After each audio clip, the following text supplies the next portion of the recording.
Do you want to go after this? She's drinking wine. Yeah, just go ahead. Just jump. Just jump and he'll start in a minute. What? Yes. You need to get my number. I do not use weights. You don't? No. That's why you don't have I think she knows what you said. I'm only at 6 a.m. I think she's Are we around her fingers? Okay, You want to talk about it? is it live? I'm not ready. We're not a group participation. Hope not, but I'm gonna back up. Please don't hit that lamp. I was gonna say, it's like, That's all I can do. head wounds are just so bloody. Can I send this to your brother? She got me. Somewhere in, This is a good thing to get. Wow. This is kind of embarrassing. We're a little close, aren't we? Should we get back? Okay, well, you're finished. You can get off now. What do you know? I'm finished. Is that it? Oh, yeah, I just thought you were going to jump before you started. Oh, okay. You are right. live. Oh, Are we live? yeah. Hi, we're live. Welcome to the Impel You series. This is the 4th series in a series of 7 where we're just hitting some really big buzzwords right now. The first week was nutrition, then we had hormones, then we had some old therapy and lasers and skincare from Kelly, which I'm really pumped about last week. I felt like that was very informative, and I feel like a lot of people underutilize skincare. So if you have skincare questions, see Kelly, and always look at the face of the person who's taking care of your face. And Kelly's got a good one. So just make sure that if you want to do some skincare stuff, go to her. This week, though, is exercise. And I know that I started off with nutrition. I said that abs are made in the kitchen, which is true. We need to be watching what we're eating. But if you don't hear anything else I say today, you have to move. You have to move. You cannot go throughout life without moving. If you think about the car, whenever we talked about the car in the first week with nutrition, what you put in the tank is very important. But if you don't move your car, what does your car do? It dies. It sits in your garage and it doesn't work like it should. I never understood this, but Dad has this Shelby that he calls an investment and takes out of the garage very infrequently. And I'm always like, why do you have a car you don't drive? Well, it's in pristine condition. But do you take that car out and you run the engine, right? Because what's going to happen? The battery's going to die, right? You have to run the car. You have to move. Your body is your engine. So if you don't hear anything else I say today, just know that we got to move. So what I wanted to talk about today is just a little bit of overview of what exercise is, what it does, what systems it hits in your body, why we should do it. And then everybody always says, what's the type of exercise that's for me? Does walking count? Does going outside and doing jumping jacks count? What's CrossFit? Oh, well, I don't exercise, so I should really be going on the other way and I should do CrossFit. Or I heard that yoga was really good for you. So I'm just going to hit some highlights of popular exercise routines, and then we're going to have some special guests today that are going to go more in depth, and they're way more knowledgeable about specific exercises than I am. So this will be a good one to tune in if you're tuning in on Facebook, or for those here in the audience, thank you for coming today. All right, exercise overview, why we exercise. So this is just my little thing, and I know that I'm very wordy, but I like doing bold stuff.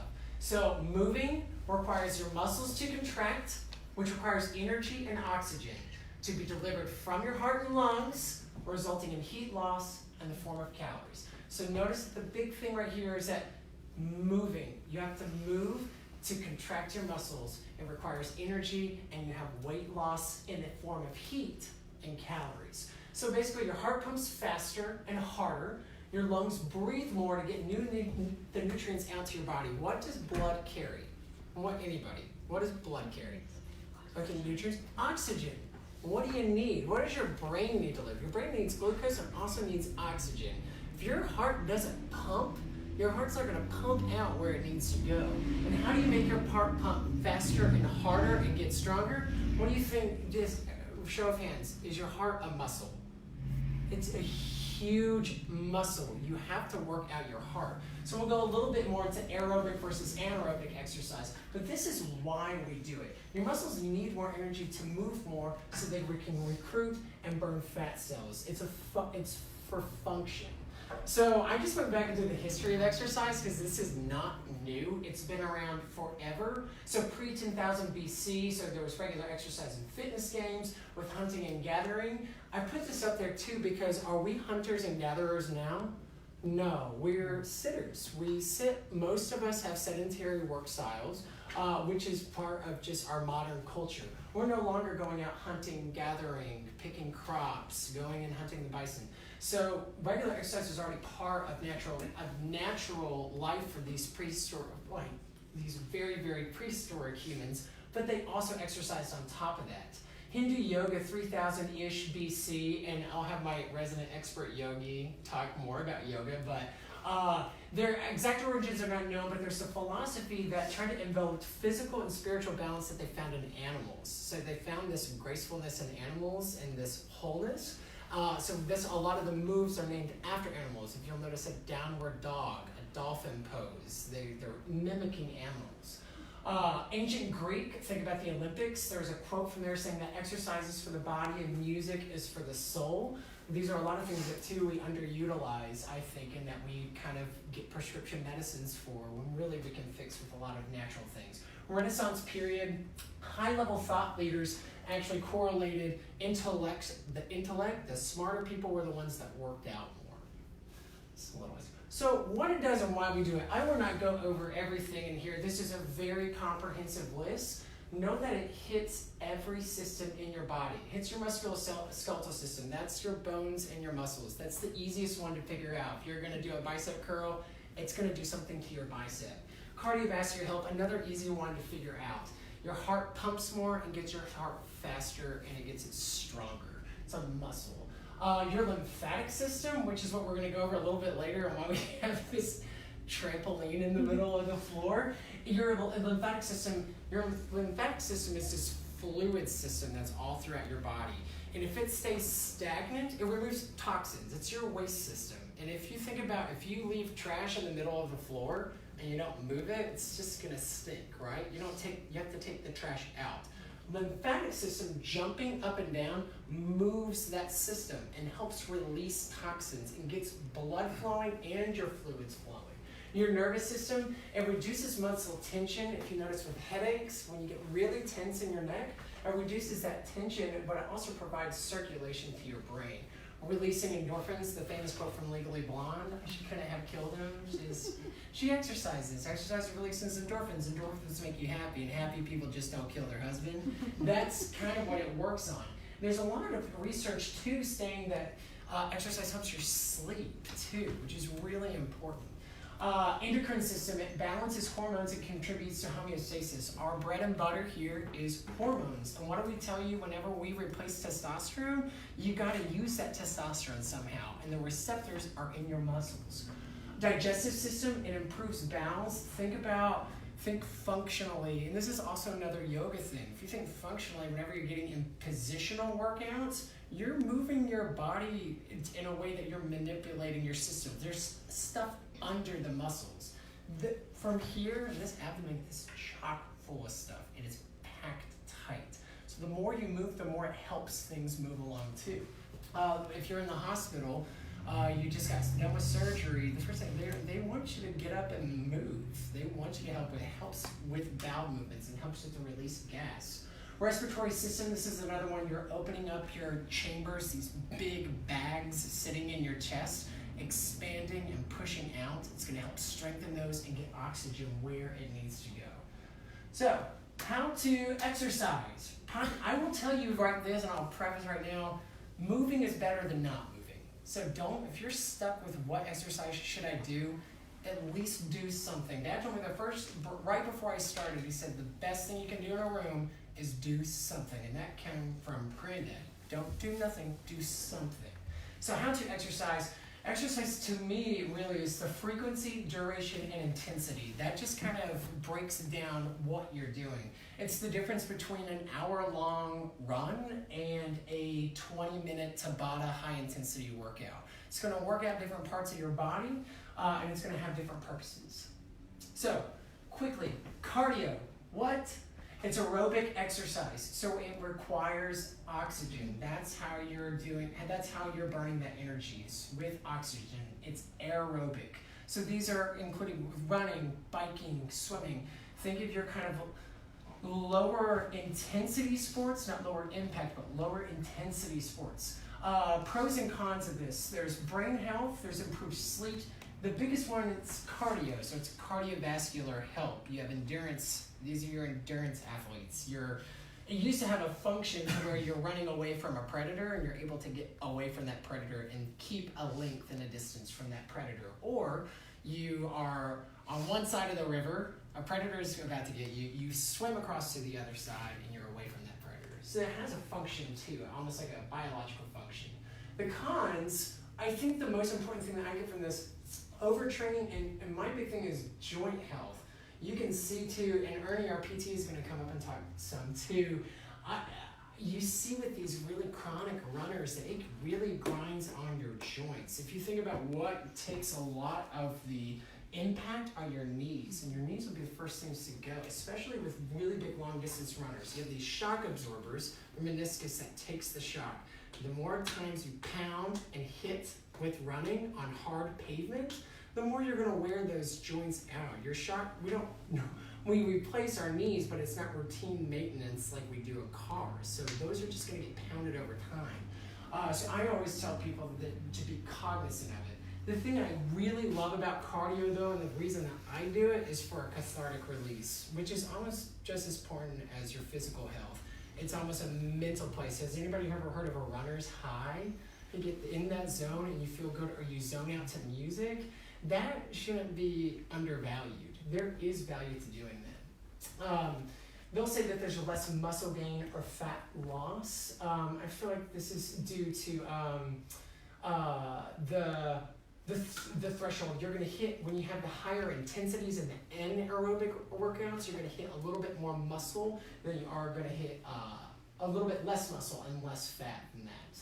And we'll go over a little bit that later. Yoga and Pilates. This is Ashley from Vita Hot Yoga. I love Vita. I also love Real Hot Yoga in Johnson City. I'm a big hot yoga person.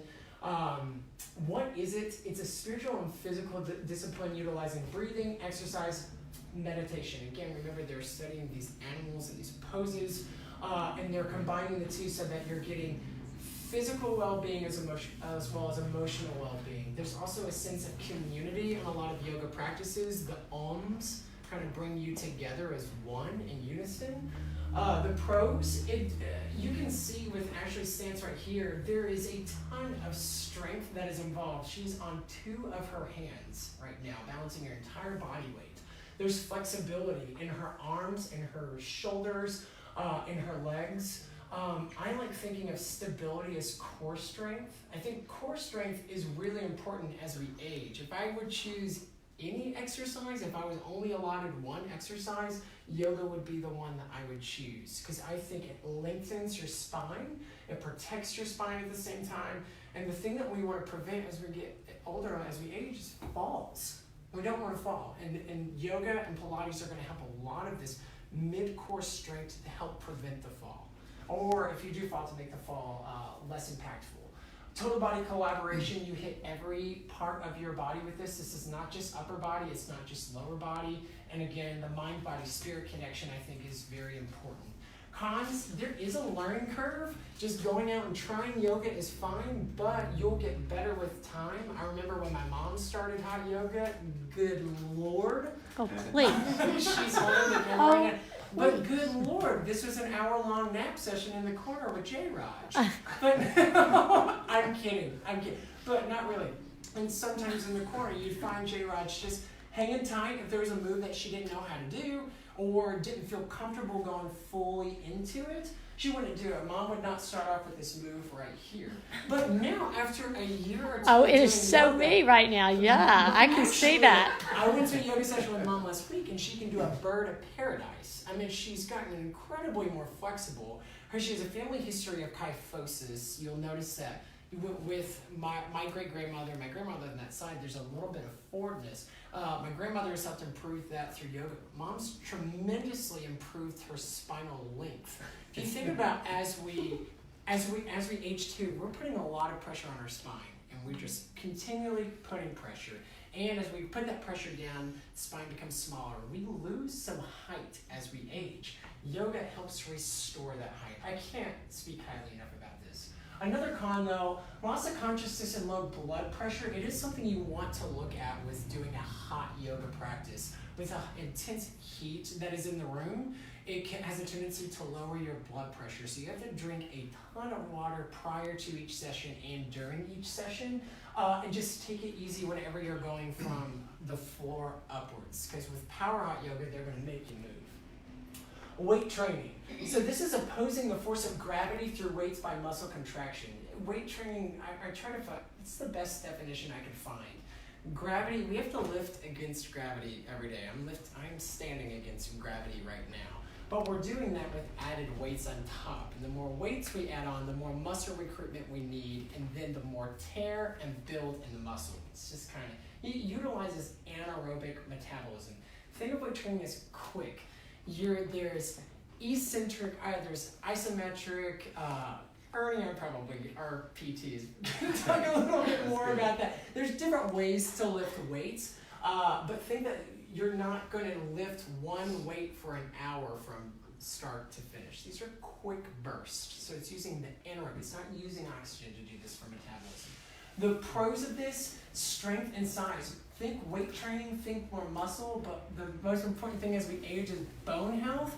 When you don't want to fall, do yoga and you don't want to fall. And when you fall, you don't want your bones to break. And what's going to help bone strength is weight training. The first thing they tell you when you get osteoporosis, weight resistance, weight bearing exercise. That's preventative, and it's also going to help with your numbers, with your T-scores.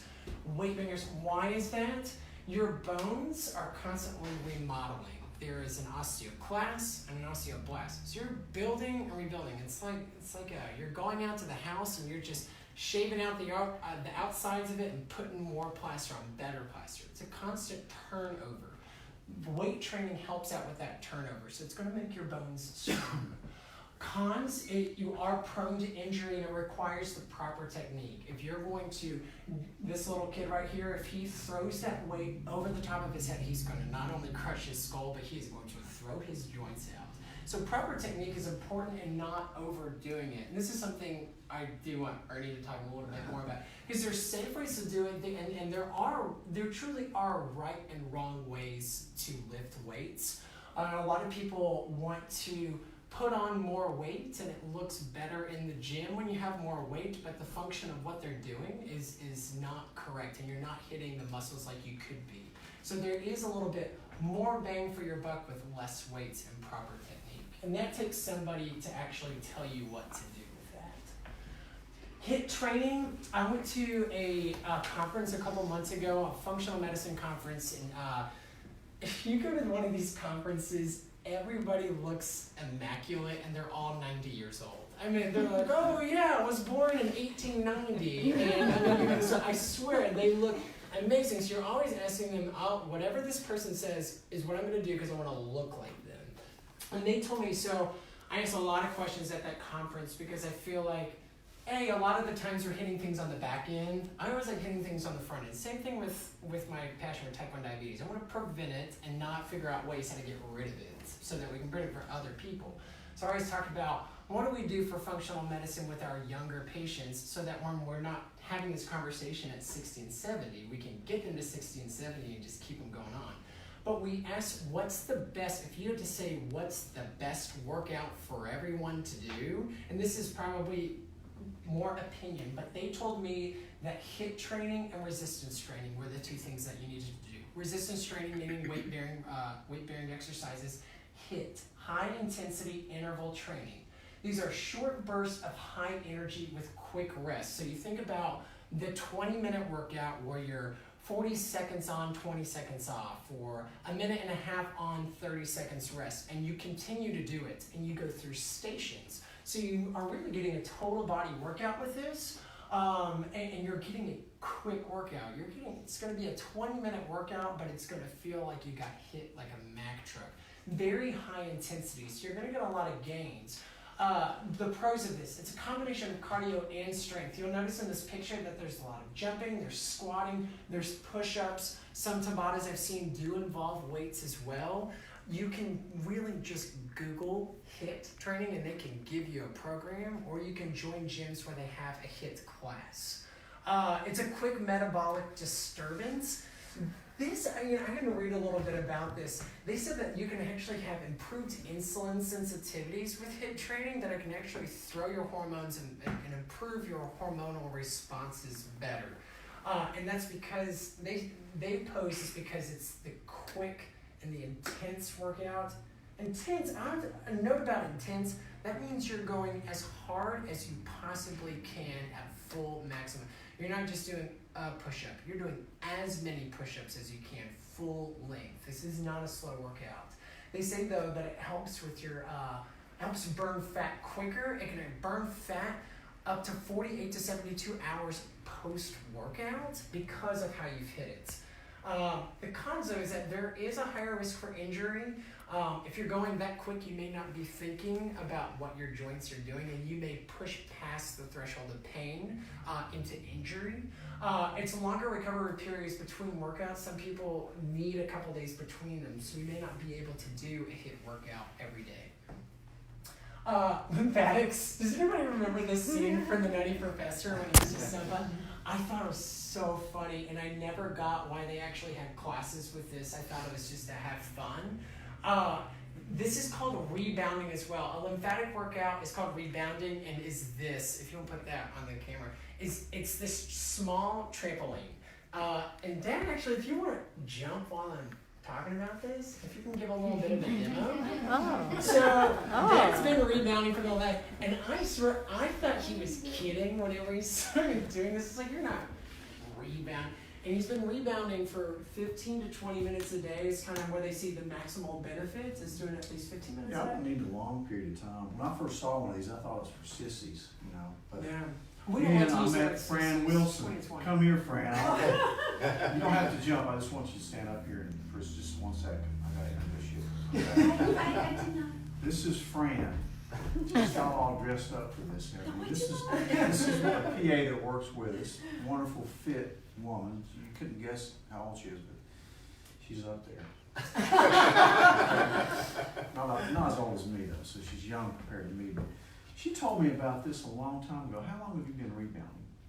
10 years. 10 years. So she kind of talked me into getting one, and because of the lymph flow, you know, it really stimulates that sewage system that we have called the lymphatics, and your lymphatics drain into your superior vena cava, so you got to get moving, and either a vibrating plate or a mini trampoline called a rebounder is the only two ways I know to really do that, unless you got a person trained in lymphatic flow where they do massages all over you and do brushing. But this is a simple way to really get your lymph flow going, and I'll tell you, I've never felt so refreshed as for 10 or 15 minutes getting on this thing in the mornings.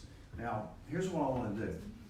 Fran, I want her to step on this thing right here, and then I'm going to jump up and hit this side, and she's going to fly to the ceiling, do a flip, and land back down the triangle. I'm just kidding. But I will kind of demonstrate. Since she won't do it, I'll demonstrate kind of how you do it. Because it seems fun. Think about it. It's kind of fun. I start out, you know, like I'm skiing. You know, is that what you do, Fran? Yeah. You know, just kind of do this. I'm gonna do a very short version, and then I'll do some jumping jacks. Did you do those? I do. And then I'll, you know, spread my legs, and then I'll just run on it like the knee-high runs. Now, I will tell you that no matter how ridiculous you may look, you still may want to do this in the privacy of your own home. Do not put this near a window where people can see you, and do not put it on Facebook. And then if I want to do a HIIT training, I'll do this like a slaughter. Then I just do this. I'm already sweating. I already feel good. But it allows me, because I don't run anymore. And they go really high. Yeah. So you increase the G-force. Yeah, you go high. Fran will be up here, you know. But I like to twist and then I'll run on it, because I don't like to run on pavement anymore. This doesn't even feel like running, but my heart rate's up, you can hear my short of breath a little bit, and I go faster. And, I don't know, that's what I do. Oh, and then I get So, okay, if you'll notice, he did say this, it's very low stress on your joints. I cannot stress that enough. Once you don't have your knees, you will miss them. So be kind to your joints and be kind to your knees. And this is one way of being very kind. It's very low impact. It does do strength, it does have cardio, but who jumps on a trampoline? Kids, right? Kids go out and jump on a trampoline. They're having fun. It's playful. I was listening to a podcast, an Oprah Winfrey podcast, and she said that we do not put enough emphasis on play as we age. She says it's almost frowned upon, that we're supposed to be working all the time, that we're supposed to be making money, we take care of our families. We leave very little time for actual play. This is a way to play, and you said you have fun doing this. It's a fun exercise. Trampolines, I wanted a trampoline all the time as a kid, but when you live in a house with medicine, you've seen a million things where trampolines go wrong, so you can never have one. So you have to sneak over to your friend's house to smoke a cig, I'm just kidding, to jump on a trampoline and have fun. They're fun. So I think the lymphatic workout is great because it's not only functional for your body and for waste removals, the stuff you can't really see, but you're also playful and having fun. The cons I put on here is that there is risk of injury, and that is true with going over to a friend's house and jumping on the trampoline and trying to do a double backflip. You know those kids that hit their heads. You know those kids that messed up their necks. Being careful while you do this is very important, and it does require a trampoline. You have to get this actual trampoline, which comes at a cost, but they do have classes too. I just don't know which gyms off the top of my head have actual rebounding classes. I think it's awesome. This is just a big picture of the other ones. There's spin classes, which is going to be aerobic. In the middle is a CrossFit class. CrossFit is very popular, and I want to talk just a minute about it because I have a love-hate. I did CrossFit when I lived in California and loved it. I loved it because it was a team atmosphere. Basically, the best things you could do, which will be on the next page, is to exercise with music and to exercise with a partner, with somebody else doing the exercise with you. So I loved the group atmosphere of it. I loved that a coach came up with a plan for me that was full body. I didn't have to think about it. But the CrossFit classes are Olympic lifts. They're Olympic style lifts. They require training for them. So finding the right CrossFit class and the right trainer is the most important part if you're going to be in it. And also modifying some of the lifts. They'll have some people that are over there and they're kipping pull-ups where you pull back with your shoulders as far as you can to push forward and get you up into a pull-up. It's a kip. It can put a lot of stress on your shoulders. There's a lot of injuries that come with it. So if you're going to do CrossFit, do it smart and don't be a hero when you're going out into it. I love rowing. Rowing is going to be another aerobic exercise. A lot of people don't realize, but dance, the best shape I have ever been in is when I was in college and I did a dance company. I was the only guy that did the dance company, so I got to be in every dance. Constantly lifting people, you're constantly moving. Zumba classes are great, and I would recommend, and they're also most people are having fun when they dance. It's playful. In the right top-hand corner is Orange Theory. I don't know if Johnson City has an Orange Theory. Orange Theory is pretty popular in other big kind of metropolitan cities. I've taken one Orange Theory class and it was like going to an EDM dance club. Not my style of workout, but a lot of people loved it. The theory behind Orange Theory is that you get your heart rate into a certain zone where you see most fat burn. So you try to get in the orange zone in order to burn the most and get the most benefit. I don't think it's a bad way at all to do it. It's just, the one I went to had a lot of lights and a lot of EDM music. If you're into that, fantastic, go for it. These are my general recommendations for exercise. Do something, just at the beginning, like I said, do something. Everybody thinks they don't have time for exercise, and we have a lot of patients that may truly struggle finding time. We have a lot of shift workers. We have a lot of night shift workers that coming off at 7 o'clock in the morning off a 12-hour shift at the hospital is going to be hard-pressed to find time to go do a CrossFit class. But doing something, if you think about the time that we spend on Netflix or the time that we spend on the internet Googling things, there is 20 minutes a day. I will say that for almost everybody, there's 20 minutes a day. Even if you have a dog and you have to walk the dog, run your dog. Go throw a ball with your dog. Do something. Do a Tabata workout while you're with your dog. You have kids, get that kid up and do push-ups with the kid. Do something for 20 minutes a day. Higher intensity over a lower intensity for shape. You'll see a lot of people that just go out and just start running. They actually said on the weight training page, I meant to tell you that, they recommend a lot of that for your obese, your larger patients, because those larger patients actually tend to be stronger. So that's a great way to start, is through weight training. You think, if you're gonna go run for an hour at very low intensity and impact, you're not burning as much and you're not being specific with shape. So I say higher intensity if you're looking for actual shape, with lifting weights at least 3 times a week and rebounding 15 minutes per day for best results. That's general. Again, number 1 is do something.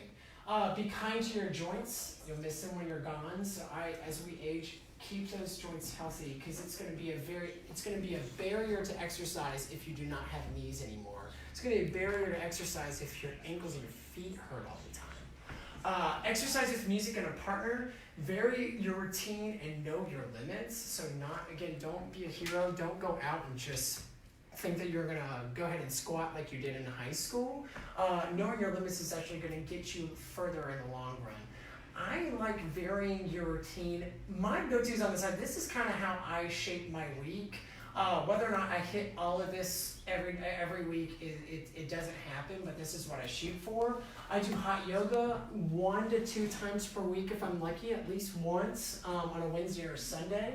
I dance because I'm doing a show, so I have to dance and I have to start teaching myself how to tap again. But I really enjoy dancing and doing dance classes. I do weights, although my weights right now are much lower than what I would have done in high school or college. I still try to hit weights in this happy body style. There's a happy body workout out there that I like doing. And I like running, though it's hard on my joints. It's cathartic for me, and I put the benefit of it being good for my mind and my mindset of being outdoors, because I enjoy being outdoors, than not running. So I still do end up running. And have fun and just move. And that's what I got. So that's what I wanted to lead in for with the exercise today. But we're gonna have our special guests come up, if you wouldn't mind just coming on and sitting. We have Tonya, who is our yoga instructor. We have Ernie, who is our physical therapist. And if you come and just take a seat right here, and Dr. Rogers' dad is going to come on too. He is the supervising physician of performance medicine and an exercise guru. If you just want to start, Tonya, if you'll start us off and just kind of introduce yourself and a little bit of your background, and then I've got some questions. I'm Tonya, and I am a hot yoga teacher in Johnson City and Kingsport. You mean hi, Tonya? Yes. But I have been teaching for about 4 years now. Thank you for being here. Thank you for taking, please, a round of applause for Tonya for taking time out to come and be with us today, which is very fun. And now, Ernie, go introduce yourself. Ernie Dickson. I've been a PT almost 34 years now, and I've worked mainly in an outpatient orthopedic setting, and that's what I enjoy the most, is doing like more in an outpatient orthopedic setting. So, and over the years I've been an athlete. I've run, exercised a lot, and that's always been a passion for me. So I always think the importance of exercise is extra important as far as lifestyle, and I think of all things it sort of helps you mentally and physically. But I really enjoy being a PT, and enjoy being here tonight. So. He's also got the most modest kind of understanding. He's kind of not telling the full story. Ernie has been a great athlete, great runner. He ran track at UT and was on the national championship team. He's run like a 2:30 marathon, and when he went into physical therapy, he did it with really a sports agenda in mind, and he takes care of a lot of athletes, and mainly it's morphed into taking care of ex-athletes like me and older baby boomers. We call ourselves boomers, and because we get hurt. The thing about it that as an old guy, is that I love to exercise, but certain things we're gonna tweak and we're gonna get hurt. It's just inevitable. And Ernie works on me all the time. It's either my shoulder, my back, or something, my elbow or my knee, like my IT band you worked on yesterday. So he's a maestro with working and telling you what you're doing wrong. Like he'll analyze your gait and then, or your range of motion on your shoulder, or anything that's, or your neck mobility. And he's got more degrees than, it's about this long, what Ernie's done in his lifetime. So he trained at Northwestern in Chicago. So very well trained. He's known to fix athletes and get them back at their sport. And as old guys, Ernie and I are both 65 years old. So as old guys, we know kind of what's going to happen to you as you age, and we're trying to prevent injury. So you'll want to exercise. I think one of the things we did for this meeting tonight was ask people why they don't exercise, and one of the answers was because I'm hurt. I get hurt when I exercise. So one thing we try to do is tell you the right kind of exercises. I mean, that's kind of why I'm doing hot yoga with Tonya. I mean, she's an amazing teacher. I've really gotten into that hot yoga. I did it at 6 o'clock this morning. Yes. I couldn't have been more wet if I jumped in a swimming pool than I was after that class this morning. But that and jumping on this rebounder has really been a lifesaver for me. I love to bike. I used to be a tennis player. That was always my sport. But now it's different things like biking. I love doing that. And I want to make it fun, like you said. The other thing, if you hate to exercise, you haven't found the right thing to do. Because exercise is fun. It's play. It's stress relief. So you were making a good point. You said, I'm 65, and I'm just now getting into hot yoga. And I wanted to ask you that. Do you get a lot of different, like what's the age range that you get in yoga? And is there any benefit of what you see from just not hot, like hot or Bikram, into just regular yoga, into deep stretch yoga, the different types? Is there a type for an age range, or is there any counseling you have to do prior to doing yoga? No. Okay. The big thing between hot yoga and regular yoga is just the heat. So you get the same benefits. The heat just intensifies it. And intensifies how? Do you get deeper into your stretches? Yes. Do you burn more? Like what's the... Calorie-wise, yes, you will burn more. Your heart rate goes up faster, but you're detoxing your skin. Yep. And, we all like clearer skin. But it also will loosen the muscles. You can go deeper. That's why we like to stretch before we run, warm everything up. So the heat will let you get into those poses a little bit easier. Okay. And it's for all ages. You'll find what class works for you. And there's something too with a deep stretch where you're using actually like bands and like tools to kind of rub out the muscles. How does that differ from a regular yoga class? Okay, in King Sport we have classes where we use rad tools. Yes. And Okay. that will focus on certain muscles one night, maybe shoulders, and we'll do some compression, rolling out, getting a little bit deeper, and then your class may be focused more on one area. Is there such thing as too much yoga? I don't think so. So if I decide to do that every day, that's fine. Hot yoga? Hot yoga, regular yoga. Yes. Stay Yes. hydrated. Okay. That's the big thing. It's making sure that you're drinking water before class, after class, throughout your day.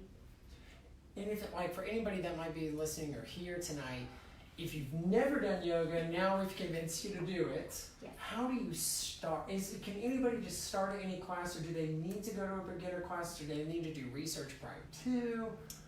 I would definitely look into it. Research it. Studios offer everything from a class that you may hold the poses 3 to 5 minutes to more of these HIIT classes where you get in there, you get your heart rate up, and the temperature will be elevated.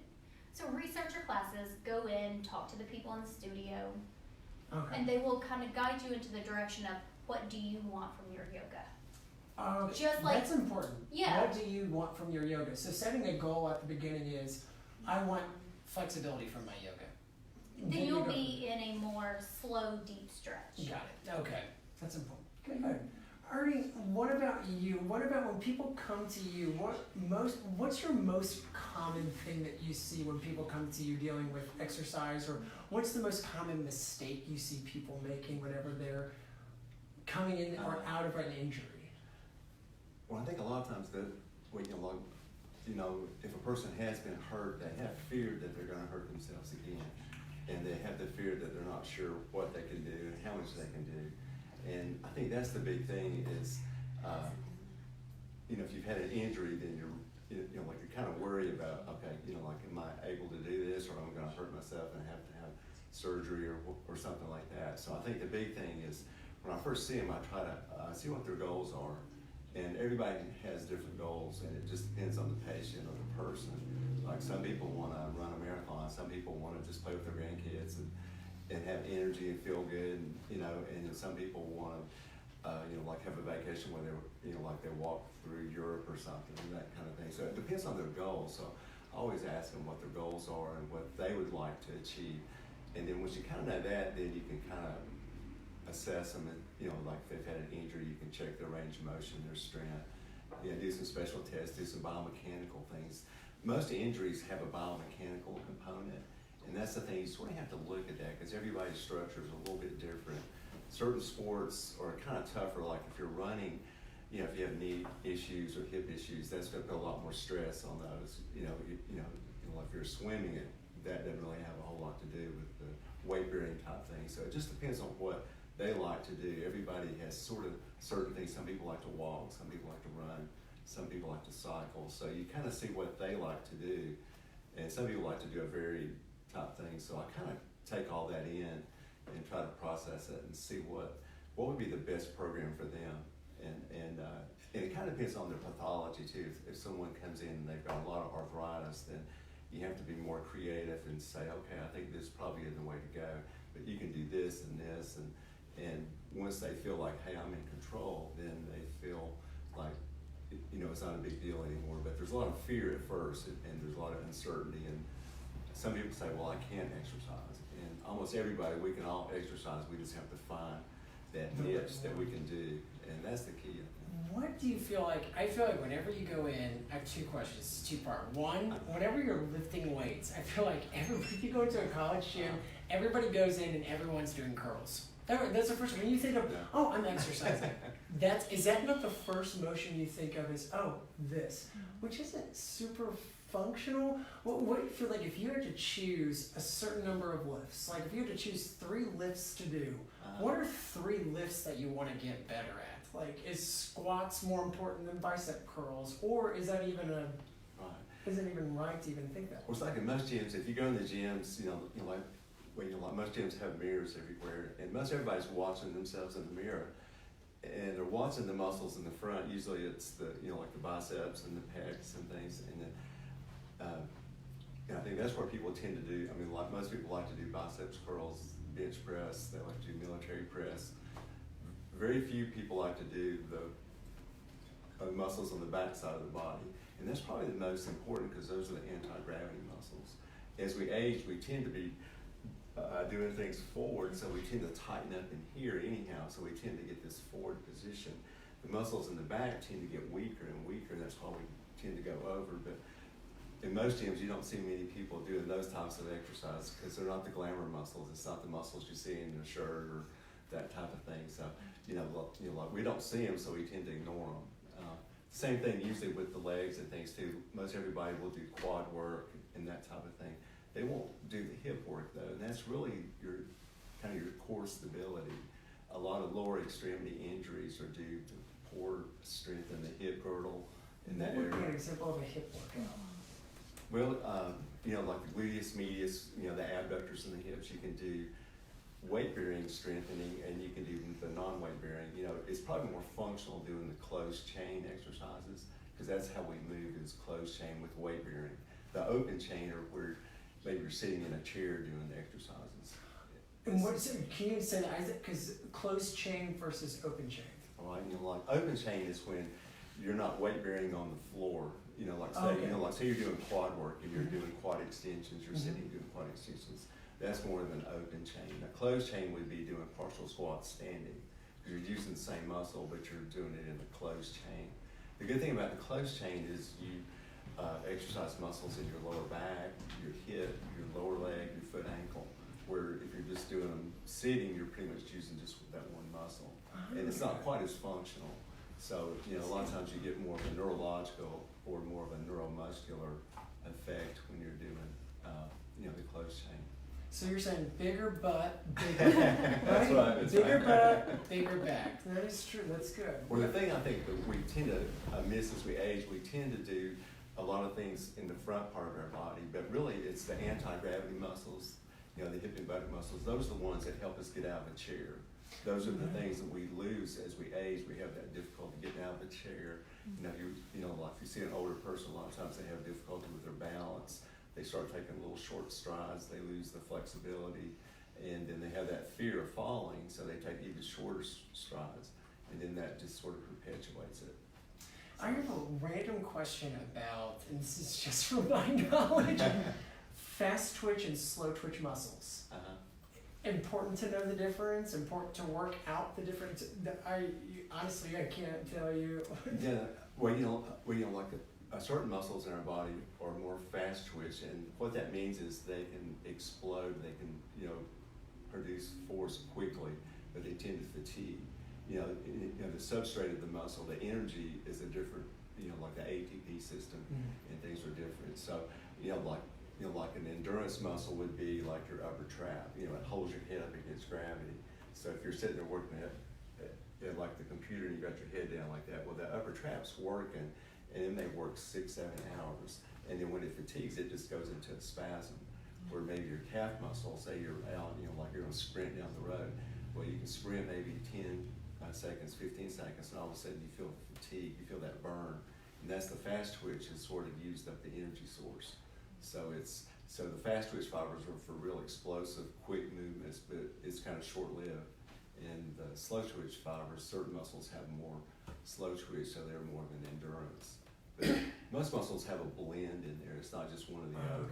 But some muscles have a higher, higher percentage. What do you think is the most important thing coming out of an injury, or a patient comes to you and they just busted their knee, they're coming out and they're trying to get back out there? Yeah. Is rest important? Is limitation, is range of motion the most important thing? It's kind of having a plan. You have to do all three, really, because you want to integrate all three, because it's not just one that's more important. But in the early phase of an injury, you've got to make sure the healing takes place, and it takes about 4 to 6 weeks for the collagen to remodel itself. So you don't want to overload the collagen to where you tear something again, or a joint flares up on you. So you want to have enough time, but in the meantime, you want to try to get your normal range of motion back, and because that helps stretch those fibers that are healing in there. And then you also want to fire the muscles, but you don't want to put too much of a loading. Like with the knee, you wouldn't want to do, I see a lot of eccentric loading early, because that puts more pressure on the knee. You do maybe isometrics, concentric, which is kind of a shortening. But the eccentric is when the muscle lengthens and you're loading at the same time. So you want to do a progression, like you might start off with isometrics and then concentric exercises, and then the eccentric. So the key is kind of having a plan, so you're not just jumping in and doing too much. That's where you get hurt again. Okay. Is if you just think, well, it's been 2 weeks or 3 weeks, I ought to be ready to do whatever I want to do. So you're saying come see a PT like yourself coming out of an injury? Yeah. Well, I think so. Like if you've had a major injury, or say it's been bothering you for over a week and it's not getting better, then you think, well, okay, something's going on. So a lot of times people wait till they get really bad before they go, Right. and then it takes longer to heal. But if you catch things early, but if you have an injury, you kind of want to figure out what's going on, what's causing it, and usually there's a biomechanical part of it too. So it's not just, you've got the injury, but you don't want to hurt it again. So you want to see, is it a biomechanical problem? Is it weakness? Is it lack of flexibility? It's usually a little bit of all three. And so that helps you sort of have a plan, and then you want a progression. So you want to say, like the first week I'm going to do this, the second week I'm going to add this, the third week I'm going to add this. Or if you just added them all at once, you'd probably get hurt again. So it's kind of a progression. Ernie, I got a question. You know, as someone who's very familiar with injuries, but also being an athlete, well, working out all my life and being involved in sports, you still have this thing that, I mean, you were doing this for a reason in the first place. Right. I mean, your mind works a certain way. Sure. While you're used to it, it's not what you do, it's who you are. Sure. You know, so, you know, to me, that's one of the biggest issues is how do I control it? Because once I get back in the gym, you know, and those endorphins start flowing or Sure. whatever, it's like, you know, let's just get after it. You know, I mean, keeping it, so do you do psychological counseling too on this kind of stuff? Of course, I have to do it on myself because, you know, I think as we age, we all think that we're still 20 or 25 because you feel like you're 25 in your mind. But your body as it ages, you know, the collagen in there tends to change too. So it's easier to hurt yourself even though you're doing something that, you know, like 15 years ago, it wasn't even a big deal at all. Now it's kind of a big deal. You hurt yourself and you think, I can't believe, you know, like I hurt myself. Like last summer I was mowing the grass and I pulled my hamstring. And I thought, I can't believe I pulled my hamstring mowing the grass. Because, you know, I've run, like over the years, never had that happen to me. But it's just where I was a little bit tight and then I was pushing up the hill, my foot slipped. But it's just where the collagen in there is just not quite as strong as it was when I was younger. So now I hurt myself doing something that normally wouldn't have caused a problem. But you keep doing it. But yeah, you keep doing it. Yeah, the hard thing is, I think if you can find a balance, you know, the older we get, the more, I think the smarter we have to get. You have to plan it out more instead of just impulsively, hey, I'm going to do this. I'm going to do 20 sets of this, and you know, where you might say, I think I can do that, but that's probably not the smartest thing I ought to do. I'm going to do this and see how I react to it. But that's the hard thing, I think, It's a complete switch. Yeah. I'm gonna back off a little bit. Yeah. It wasn't ever part of the plan. You know? And I think in sports too, you know, if you have a sports background, you know, when you're growing up, it's always push harder. The coach is always on you. So you think, you know, I'll just push harder and achieve it. But you know, I think as we age, we sort of almost have to not get caught into that because then it's a trap. You end up hurting yourself and then you can't even enjoy what you know, like you like to do. Brenda can tell you all about it. Yeah. But I'm in the same boat there. I think, I think all of us are. And I heard someone say, and it makes a lot of sense, you know, like when we look at our face, we see, you know, like our faces change a little bit, the collagen starts to change, we see some wrinkles. But actually the same thing's happening on the inside of our body too. The collagen is starting to change. So it's easier to strain something where, 10 years ago you did this, a dead body, and now you can go out and do something. But I think that's why it's important to maybe warm up a little bit more and do a little bit more preparation, and then that allows the muscle to adapt a little bit. In good form. Yeah, Perfect form. Yeah. You won't get hurt if you're in perfect form. You're loosened up, you're hydrated. One advantage of getting older in sports, I think, is that we're a little bit smarter than we used to be. I mean, we almost have to be because we have experience. So use that brain to realize what you can do and what you can't do. And you should have the advantage over maybe a younger person because you're actually thinking about what you're doing. You're prepared. They're not. They're going to be more athletic than you are. It's just a fact at a certain age. So you got to realize that in your head. So use all your smarts to get the best equipment. Warm up. Never stretch a cold muscle. Remember that. That's why I love hot yoga. You have no cold muscles in there, believe me. But you just have to be smart about it and realize in your head that you're not gonna, win a championship, overall. You might win in your age group, and that's great. I love to be competitive, but you just have to kind of settle in your mind, I don't want to walk around hurt all the time. And after a few injuries, it'll kind of come to you, I'm tired of this because it's affecting my everyday life. I want to be able to function in that. So just be smart about it when you hit the gym. I work out. I mean, here I'm doing this rebounder and doing yoga. 10 years ago, I never would have said I'd be doing that. I'd be out playing basketball, still trying to dunk a basketball or sprint. Just can't do it anymore. That's for me. That's kind of what that's. We do have a question from our readers for Dr. Rogers. If you had to pick my best physical feature between my back, my shoulders, or my legs, which would you choose and why? You're talking about you? Yes. say it's your hair. Thank you. We're talking more about like musculature. I do feel like my legs are my best feature. But thank you for your answer on that. No further questions for Gretchen Wieners. No, we're about out of time, but any closing remarks from everyone? Deb, we'll start with you. Just maybe a comment on the person that comes to you and says, I haven't worked out in 6 months. What do I do? What do you tell them to do?